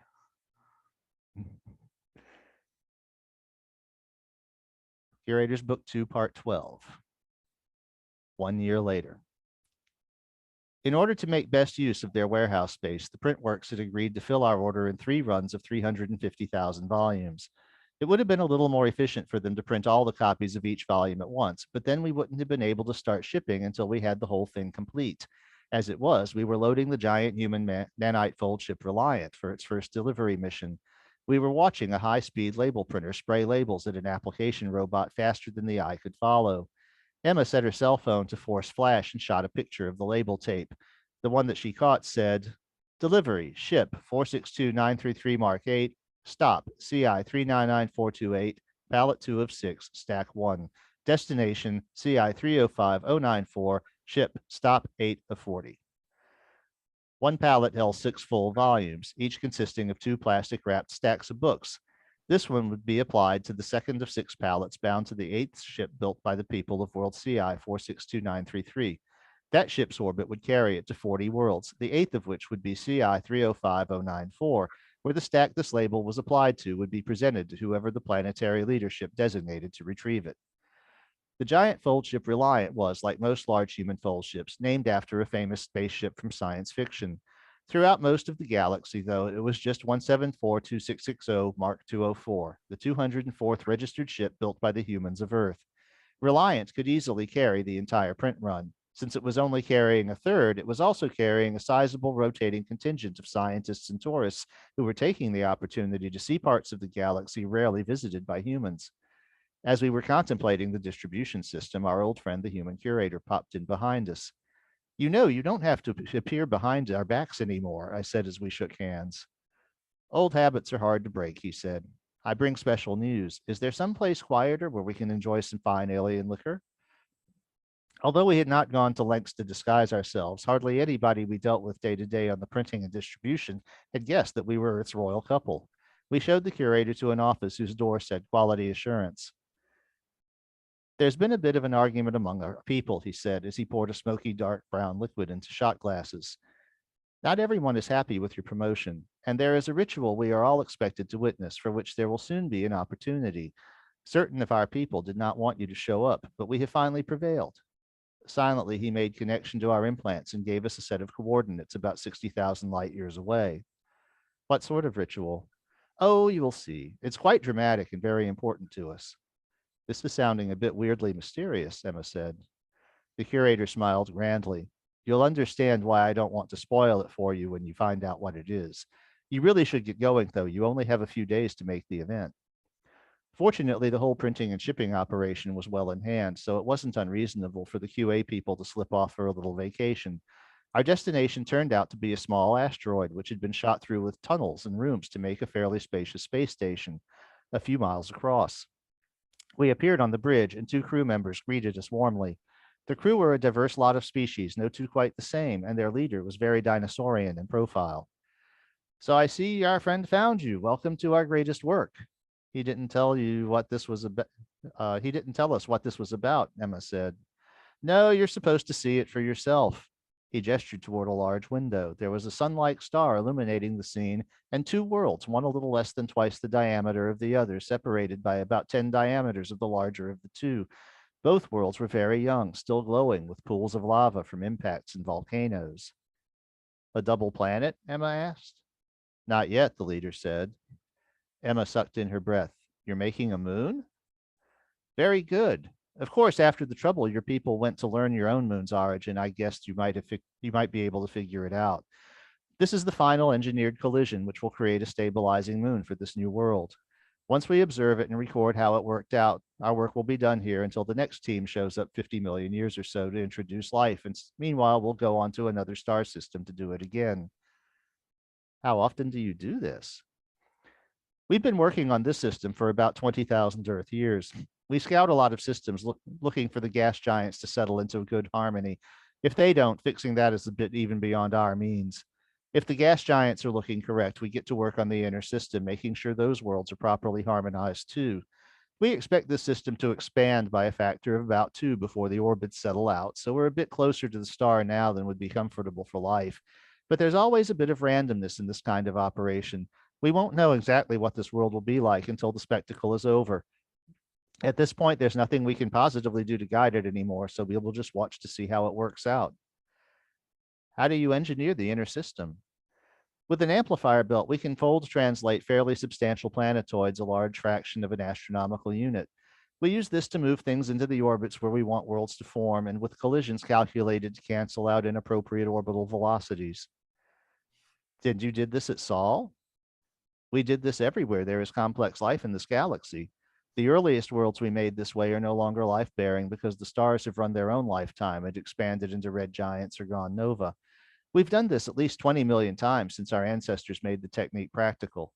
This station has been our tool of that art for as long as any records can indicate. We don't know exactly how old it is, but it's been at least 6 billion years since these tunnels were carved. The planetoids don't seem to be moving, I said. The deceptive slowness of a mighty event seen from a great distance, Emma said. Yes, they will impact at the larger world's escape velocity, about 10 kilometers per second, and it will take over an hour for the collision to unfold. The event will begin in about 30 hours. He was, of course, using curator units of speed and time, but our implants translated them seamlessly. Are we in any danger here? I asked. Oh, no, it will take over a day for the fastest ejector to reach this point, and by then we will have completed our observation protocol and left the system. So what do we do while we wait? We have quarters in case you want to rest, and our mutual friend left us a bottle of some liquor from your world he promised was quite good. A day later, the two globes were nearly touching. Their mutual motion still wasn't obvious, but there was now a countdown being maintained. There weren't a lot of crew members. It turns out you don't need a very large crew to do engineering of solar systems, and several of them were out in smaller flyers preparing to observe the collision from different angles for later analysis. Our host produced the bottle which had been left for us, and it turned out to be Johnny Walker Blue Label. Well, that's a suitable toast for the birth of a world, Emma declared. Excellent. As the countdown moved into the single digits of seconds, our host stood and raised his glass. Emma and I followed suit. We are curators, our host said. Everything we do either leads up to this moment or follows from it. This is the thing for which we exist, the thing we give to our galaxy and our children, the greatest gift that we can give to life itself, a new world. As if on cue, obviously he had timed it, the viewport was bathed in blinding white light. The immediate contact point was not directly visible, but a cloud of ejecta was being blasted from the expanding ring of contact between the two spheres, and it was both white hot and illuminated by even brighter light from the collision point. This is indeed a fine liquor, our host declared. Emma and I joined in the toast. You know, after a couple of 100 years, I have never met a curated race that wasn't affected in mostly similar ways by ethyl alcohol. Oh, that's a gift, another gift from those who curated us, our host said. When we return to this place to seed it with life, those seeds will contain the same genetic codes with naturally evolved on our original ancestral world. Some of those introduced later in the process will spur the development of nervous systems which have similar properties. Our susceptibility to other psychoactive chemicals tends to vary, but nearly all of us can appreciate the effects of alcohol and the art of its creation by relatively primitive methods. Outside, the ring of debris was expanding, but not that quickly. In a couple of minutes, the smaller world's ejection jet will appear. What? At these levels of force, rock is compressible, and the shock wave moves through the world at many times the normal speed of sound. When the shock wave reaches the far point from the impact, a jet will form. If the collision was head on, it would be a neat linear jet, but since the smaller world is being sheared apart by design, the jet will become a fan. That compressed rock will be freed from the confinement of more material ahead of it and leap into space. Sure enough, all this happened within a few minutes. I've seen too many science fiction movies, Emma said. It's too damn quiet. If you could hear it, our host said, you would be dead. Oh, I know that, Emma said. Seeing it for real is a real privilege. Our host put down his glass. Actually, it is, he said. You can have all of our powers. You can be talented and carry out other aspects of the great work. But until you have seen this, many of us would say you aren't really curators. We do many things other than this, and many of those things are very important. But this is the thing that is done by nobody else, and without which our galactic garden would be inevitably sterile. He poured us another round, and we watched the fireworks. In a few hours, a ring of material had gone into orbit, while the bulk of the smaller world's mass had merged with the larger one, spinning up its rotation. Now the ring would coalesce into a moon, and if our hosts had done their job right, tidal forces would begin to lift the moon into a higher orbit while slowing the larger world's rotation and trade. But we didn't wait to see that. After a few hours, the engineering station folded out to a safer distance, and we went back home to see how the publishing operation was going. And that is where I planned to end TPC reading 11. We will resume next time for reading 12 with part 13, as I originally published it on Reddit. I love the imagery of the planets colliding. That was absolutely incredible. Just the slow motion, not slow motion. I mean, it's moving fast, but yeah, at a distance, right? A monumental event at a distance appears to be moving kind of at a glacial pace. But yeah, the ejecta, the expanding ring, that was incredible.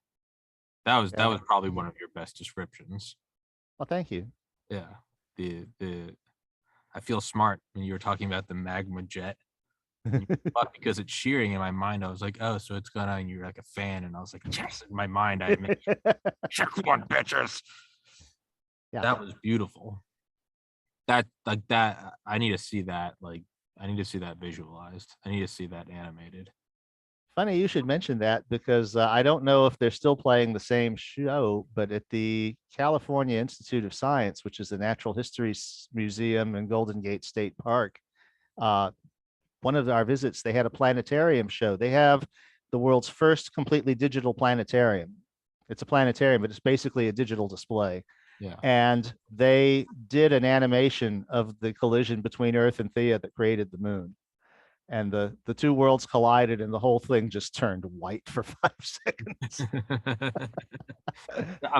I've seen collision videos before, not even like asteroid ones, but yeah, like moon sized or like Mars sized bodies colliding.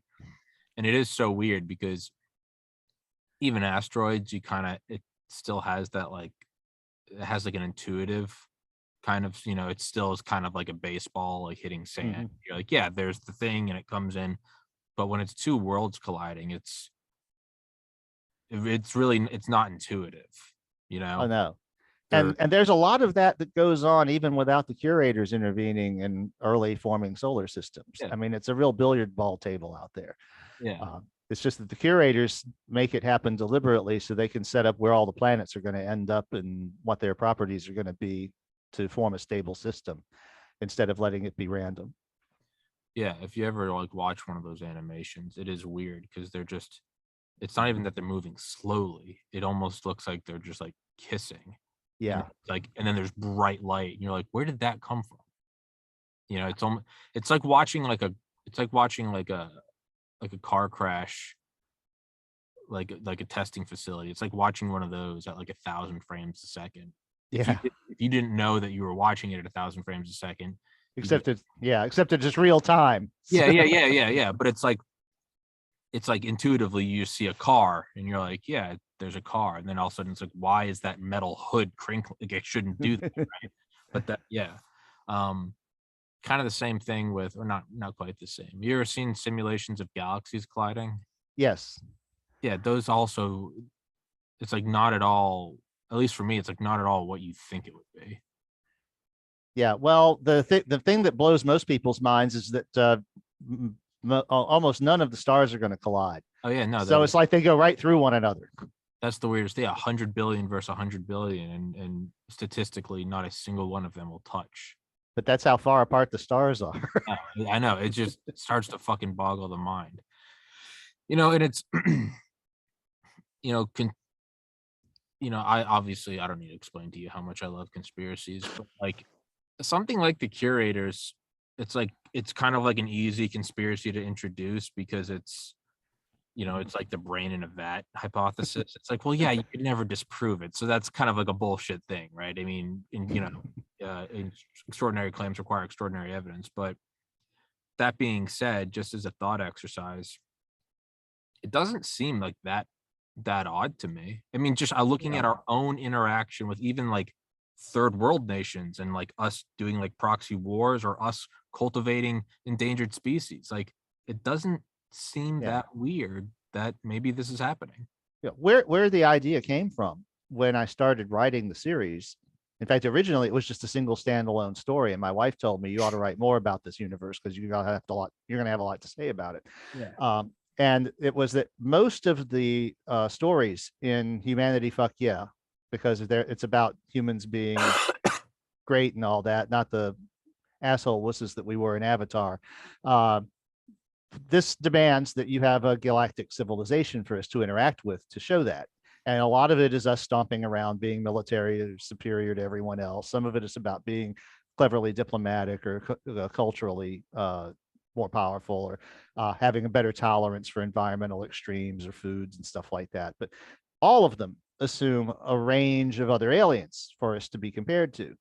And so this was my answer to how to reconcile this with the rare earth hypothesis, which I find very convincing, that says there probably aren't a lot of worlds in the galaxy that have complex life forms like us that you could walk up and have a conversation with. So that was the answer to that question. And then the rest is figuring out, well, if we assume that, then what does it imply? Obviously, these are stupidly advanced beings. They've been doing their thing for billions of years. And so what does that mean? And it was a total lark when I had the curator just disappear into thin air in front of J&M back in the early part of book 1. And I really had no idea how it had done that. I just wanted to do something really impressive that would show this fighter pilot research scientist that you don't fuck with us. We can do stuff you can't even imagine. But then I had to like disappear into thin air without any of the adjustments you do for full travel. Yeah. And so, but then I had to figure out how he did it. And that creates more implications. And so a lot of it was following that. And I'm kind of astonished myself at how far I went with that, because I wasn't thinking ahead. In fact, on book 1, I was very deliberately not thinking ahead, even to the next episode. I would not even start on the next episode until after I posted the previous one. And then I was posting generally on Saturday afternoon, and I wouldn't even start thinking about the next episode until Monday. Yeah. And then I wrote most of them on Tuesday and Wednesday. Yeah. So for book 2, I was thinking a little further ahead because it was starting to get hard to hold all the strands together, but not that far ahead. The we're about to start. You notice I like to do this thing like I did in Mopi, where I've got 2 arcs going on at the same time and I bounce between them. Well, we're about to start bouncing between the publication arc and the being helpful to the galaxy arc and the Emma and Jay learning how to be curators. Because now that they've seen the final engineered collision, which is kind of like the trip to Mecca that curators have to make if they want to be considered seriously curators. Now they're starting to get interested in what other duties and skills that they might need in order to be serious members of this club.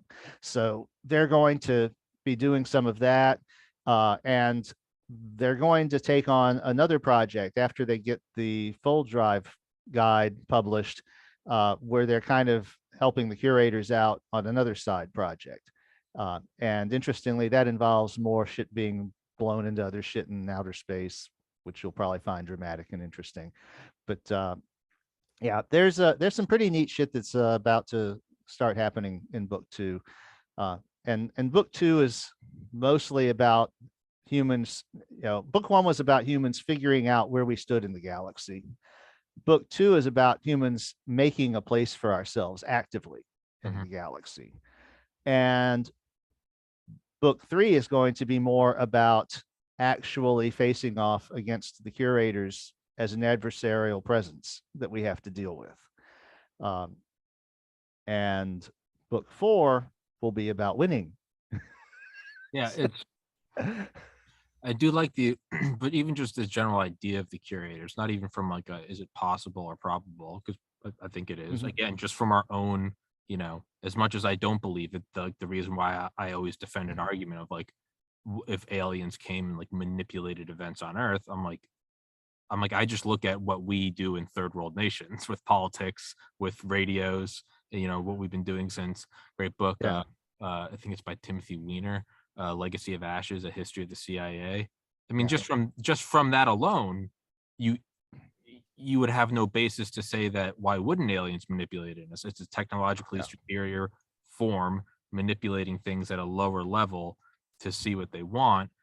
But I also think of like, it's like people having like children or something, or like the idea of like God. It's like at a certain point you almost just want to see what free will does. Like you can help them along, but it's also like Dr. Manhattan when he gets tricked by Ozymandias and with like the tachyons, and Ozymandias tricks him, and it's momentary. He like tricks him for like 3 seconds, but he's not even mad. He was like, "Thank you, Adrian." He's like, "I forgot the delight of uncertainty," because he had become a god. So whereas Ozymandias is like, "I tricked the god." The god was just like, "Oh, what a refreshing Good job." Yes. what a nostalgia that. And then he goes on to just squash him anyway. But like, what else would?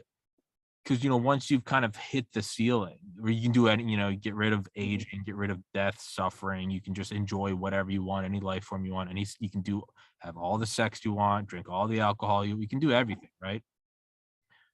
What else would you do? But kind of, you'd almost become like a parent like entity and be like, let's see, like let's get surprised. But we're about to learn a lot more about how the curators go about doing these things. Because we're going to watch Jay and Emma get how to be curator lessons. And part of that is going to be how they exercise their influence on developing life forms and planets and so forth. So yeah, and part of what's going to develop is, of course, the curators have been stagnant for a very long time themselves, because they've reached a level of development where further development just doesn't seem to be worth bothering with. And that will end up biting them in the ass. But now, ultimately, do you not have to conclude that by this same logic of the US manipulating, or Soviet whatever, in bloc nations, that's how I can conclude that's where I draw the point of, okay, maybe curators are real. You then have to follow that step again. is there an even higher god tier entity that is finding pleasure in watching the curate? Now it's becoming the grandparent. It's watching the kid create kids. Yeah, there won't be in this series. I'll go ahead and spoil that. I'm not going to go to that well, but yeah. Another way of looking at it, though, too, that might be worth thinking is, instead of looking at it as like the way the U.S. interferes in other countries, look at the way that the European powers interfered in other countries during the 19th century, including ours. Sure. Oh, sure. And what happened to them? Yeah. Decline. Yeah. So the powers of this era are the entities that were created by the powers of the last era, who then went on to excel and take the place of the powers of the previous era. Yeah, because you kind of look at Great Britain and France, and it's like they still have intelligence agencies. They have nuclear weapons, like they are sovereign, but they're almost quaint in comparison to like the military industrial banking pharma complex that is the U.S. hegemon, right? We're just like, yes, Great Britain, good chaps. Yes, good. Nice doggy. Yeah, we'll blow you, we'll vaporize you with a particle beam from orbit, but like, we view China as we're like, okay, we fuck with them, but we view Great Britain as, we're like, yes, it's watching, it's listening to an old song and being like, oh yeah, I remember that was good, that was nice. Yeah, that was nice. They're buds. We tolerate them. Meanwhile, we're whipping around in the fucking Tic Tac out in Area 51. Yeah. So enjoy your nuclear weapon. Don't think about actually using it or anything, but you can brag. Yeah. Oh yeah, no. Yeah. And we'll still pretend that we're scared. Oh yeah, no, nukes are definitely the most dangerous thing. Oh yeah, no, you got it. Oh yeah, you guys got us by the balls too. That's definitely the apex. We haven't invented anything new since 1945. That's it. No, you've got it. You've got the gun pointed at our head too. Oh yeah, no, we haven't been wargaming mutual assured destruction for 6 decades. You got us. It's, but yeah, so eventually you get usurped, you get overthrown. Yeah. And that was actually the was the race in Babylon 5.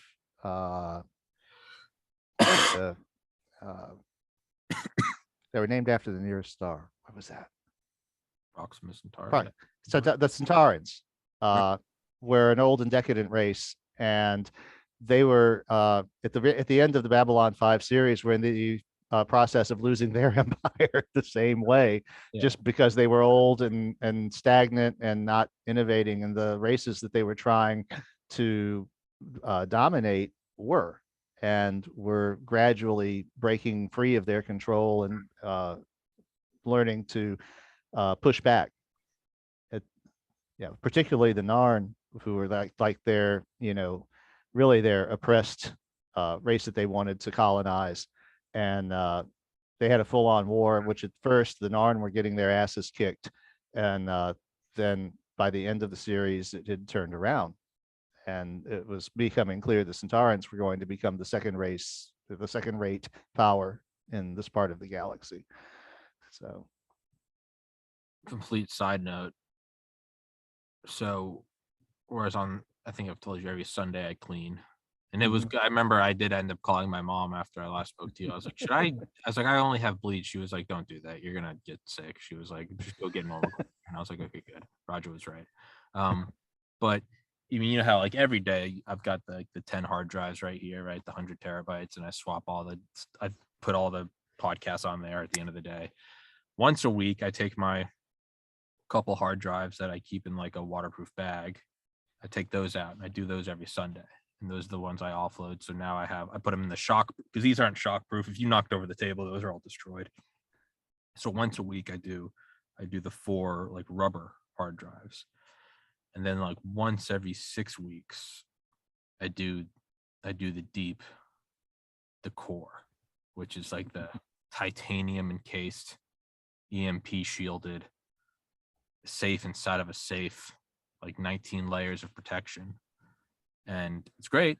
It works. That fucking, this apartment complex will burn down, and then there'll be a coronal mass ejection and a flood. I'll be long gone. Those will still be around. it takes about 20 minutes to get all the 6 hard drives out. It takes about 20 minutes. I mean, truly, of nonstop unzipping, unwrapping. It takes like an hour and a half to put it away. And this happens every month. I do it on the 1st or I do it on the last day of the month. Now here we are on February 6th. It's all still sitting out there on a table and I got to put it away. And I don't want to do it, but if I don't do it, it completely negates the purpose of having it. Yeah. It's like having the black boxes open in the cockpit of the jet. I know. And I look at it and I'll start to like bitch. I'll be like, man, and I'll be like, I have to cut myself off. I'll be like, no one is making you do this. No one's even suggesting you do this. No one even put the thought in your head. I can't tell whether I kind of want to record it just to show people like what it is. Yeah, that would probably be fun. I think that would be kind of interesting.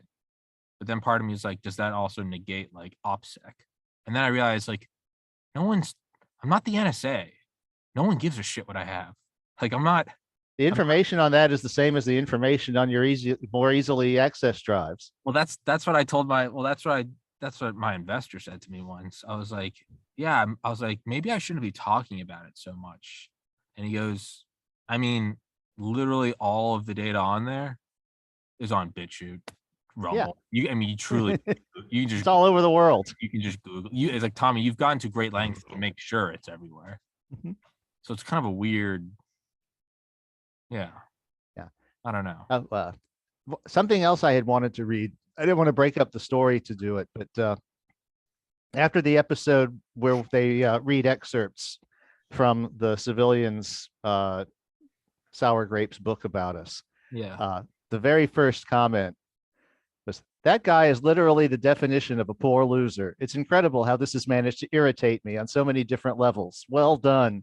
Also, can we see some other chapters of that book, please? And so I replied, wait, as irritating as this is, and believe me, I had to get into a really strange zone to write it. You want to see more? I'd like to see more. I think that'd be a cool appendix. His comeback was, yeah, I want more reasons to hate the filthy Xenos. But more seriously, I think it's amazing how specifically and accurately you managed to portray an alien looking in and getting completely the wrong idea of how human culture works. And I want more. Well, I did want to point that out. I did want to point out there was actually one part. There's Alan Watts, the philosopher, who's got a lot of great books, but perhaps my favorite book of his is called The Book. And it's just him, like towards the end of his life, being involved in philosophy and religion and professorships all over the world. Is he really tried to give like you pop into existence right now and are just observing life on Earth. Like, what do you conclude? And he kind of looks at it as like, you'd look at like a biology course and you'd conclude that we are a population of tubes with an entrance and an exit, right? Protozomes and deuterosomes, or whatever the fuck the early life forms were. We have a bunch of extra stuff, arms, legs, eyes, phones, but ultimately we're tubes who consume matter to create more tubes. And we try to dominate other tubes. And that's about it. That's about it. We like to prolong the length of our tube life, but ultimately it's all about making more tubes. That's it. It's a series of tubes, right? But yeah, that's what kind of makes me that you kind of did. That's what reminded me. I meant to make a note of that. Thank you for bringing that up. Is I think your description of World War I from like a third party was probably like, yeah, you had like bakers and guys that operated machinery, and all of a sudden one day they just started digging trenches and started trying to drill holes in each other at a distance. But truly, if you were to just strip away nationalism, strip away the fervor of war, don't even call them guns. Yeah. They started trying one day, everybody, millions of people dug a bunch of trenches and just started trying to drill holes in each other at a distance. That's World War I. From an alien perspective who doesn't speak the language, that's World War I. Yeah. And one of the things that comes up at a couple of other points in the series is that the aliens do not understand nations. because we are the only species in the galaxy that doesn't have a unified planetary government, and they simply don't understand how that works. Yeah. So, to them, like you said, they don't understand nationalism, because to them, nations aren't like a real thing that they can relate to. Yeah. How can that be that important? Yeah. Yeah. So that colors a lot of it. Yeah. But it's part of that, though. It's like the humans are fucked up speech that I gave in Nat and Shay's documentary. Yeah. Yeah, but I don't know. I think I love it. I think you've done a brilliant part. Again, I'm not really sure how much my criticism's worth, because I'm a fan of you. Again, it's like when my mom tells me I have the best podcast. Like, thank you, Mom. My mom also thinks I'm the most handsome man in the world. And hey, love to hear it. Shout out, Mom. But I'm also aware of, like, maybe I need to get some more criticism from other people. So me sitting here fucking sucking your dick going, this is the best. Like, I also love your work. So we might not be getting anywhere. It helps that you're not the only one. I've had a few other nice comments. So Good. yeah. And even the people who don't like it generally admit that this or that is well done. They just think that it's nihilistic or something. They just don't agree with the whole tenor, but which I understand. I mean, I think there would be something deeply weird if nobody had a negative reaction to Prime Intellect. Sure. It would make me wonder even more about humans, actually. I remember the first time I read it, I was like, this is the most fucked up book I've ever read. And then, like, going back through it another time, I was like, oh, this is brilliant. It was like 4 years apart. Like 2016, like August 2016. No, not quite 4 years, because I had you on like early 2020. But yeah, it went from like fascinating, fucked up, to going back to it. I kind of realized, I'm like, oh, this is the most fleshed out, kind of neutral. You don't really have an investment in what what it is. It's just, this is what it probably is, right? It's just that kind of old. It's like the war gaming of like Cold War first strikes. It's just, this is what it is. This is, we're gonna have 20 million deaths. They're gonna have 80. That's technically a win. Yeah. Detached. This is what it is. That's my point on it. So go out and buy the fucking book. God damn it. These people, Roger. We're already into February. We're gonna start turning up the heat on them. We gave them January off, but I'm gonna start sending Dale out on operations. I don't want to do it, but I'll fucking do it, dude. You have to have your no vaccine passport, but you have to have your copy of Moby. Listen, I will argue against vaccine. Tommy, you're a complete hypocrite. You're against vaccine. You just see me on a podium running for office. I'm like, how can we let these filthy rats into our places of commerce if they haven't read Moby? I'll take over big tech and start censoring anyone that talks about it. I'll be like, you've been fucking accused of misinformation against Roger Williams. And I'll be like, I don't know, I should have like the king's stamp on it. Well, as always, Roger and I eventually float out into just disillusioned, deranged rantings. So with that, we'll wrap this one up as our brains slowly melt. And we will resume on Sunday next week. And Roger Williams, thank you very much, sir. I'll text you the episode when it's up. And then until next week, Godspeed.